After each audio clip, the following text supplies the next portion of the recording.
مدارس کو خدا نے دی ہے ان کی شان، تم دیکھو پڑھاتے ہیں مدارس میں عظیم قرآن، تم دیکھو مدارس کو خدا نے دی ہے ان کی شان، تم دیکھو پڑھاتے ہیں مدارس میں عظیم قرآن، تم دیکھو۔ تلبیہ کیا ہے؟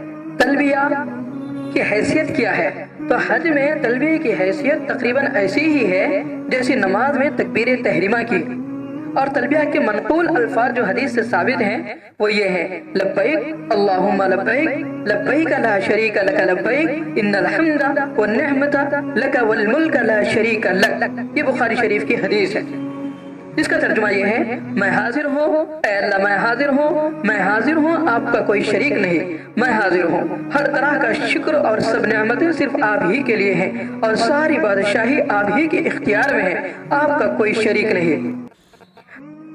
اس تکبیر کے علاوہ اور بھی بہت سارے تلبیہ کے الفاظ ہیں، مثلا لا الہ الا اللہ، الحمدللہ وغیرہ بھی تلبیہ کے قائم مقام ہو سکتے ہیں۔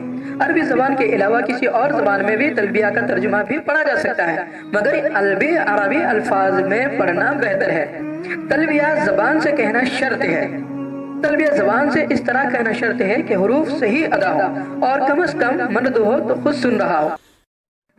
اگر دل ہی دل میں تلبیہ پڑھا یا اس طرح زبان سے پڑھا کہ حروف تو صحیح ہو گئے مگر خود نہیں سن سکا، یعنی بہت ہی آہستہ پڑھا، تو بھی تلبیہ معتبر نہیں ہوگا۔ مرد تلبیہ زور سے پڑھیں۔ مردوں کے لیے تلبیہ قدر بلند آواز سے پڑھنا مسنون ہے، سنت ہے، مگر اس قدر زور سے بھی نہ پڑھیں کہ بھائی تھک جائیں اور حلق سوکھ جائیں، بالکل درمیانہ آواز سے پڑھتے رہیں۔ عورتیں تلبیہ آہستہ پڑھیں، اور عورت تلبیہ آہستہ آواز سے پڑھے کہ کوئی اجنبی سن نہ سکے، اس طرح آہستہ آواز سے پڑھتے رہیں۔ اور چند آدمی مل کر تلبیہ نہ پڑھیں، بہت سی دفعہ ہوتا ہے، اور عموماً آج کل تو یہ رواج زیادہ ہو گیا ہے کہ ایک آدمی تلبیہ پڑھتا ہے تو اس کے ساتھ ساتھ دوسرے لوگ بھی اس کے ساتھ ساتھ تلبیہ کو دہراتے ہیں۔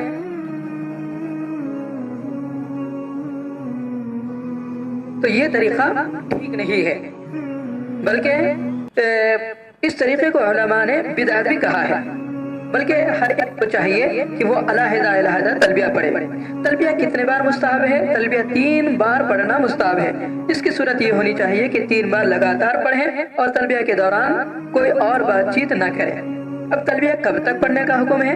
احرام باندھنے کے وقت سے تلبیہ کا سلسلہ شروع ہو جاتا ہے، جو عمرے میں طواف شروع کرنے تک اور حج میں 10ویں ذی الحجہ کو جمرہ عقبہ کی رمی کرنے تک جاری رہتا ہے۔ ان اوقات کے بعد تلبیہ پڑھنے کا حکم نہیں ہے۔ بعض لوگ احرام یا بے احرام ہر وقت تلبیہ پڑھتے نظر آتے ہیں۔ اس طرح بعض لوگ عمرے کے طواف اور طواف زیارت کے دوران تلبیہ کا ورد رکھتے ہیں، تو یہ طریقہ خلاف سنت ہے، اس سے بچنا چاہیے۔ اور تلبیہ بہرحال ہر حال میں پڑھنا چاہیے، زیادہ سے زیادہ پڑھنا مطلوب ہے۔ احرام کی ابتدا میں 1 مرتبہ تلبیہ پڑھنا شرط ہے، اور 1 سے زائد مرتبہ تلبیہ پڑھنا مسنون سنت ہے۔ ہر حال میں اٹھتے بیٹھتے، کھڑے بیٹھے، چلتے پھرتے، پاکی ناپاکی الغرض ہر حالت میں تلبیہ زیادہ سے زیادہ پڑھنا بہتر ہے۔ ایام تشریق میں تلبیہ کس طرح پڑھیں؟ حجاج اکرام کے لیے ایام تشریق میں فرض نمازوں کے بعد تلبیہ پڑھنے کا طریقہ یہ ہے کہ اولاً تکبیر تشریق پڑھیں، پھر تلبیہ پڑھیں۔ اگر کسی نے پہلے تلبیہ پڑھ لیا تو اس کے ذمے سے تکبیر تشریق کا وجوب ساقط ہو جائے گا۔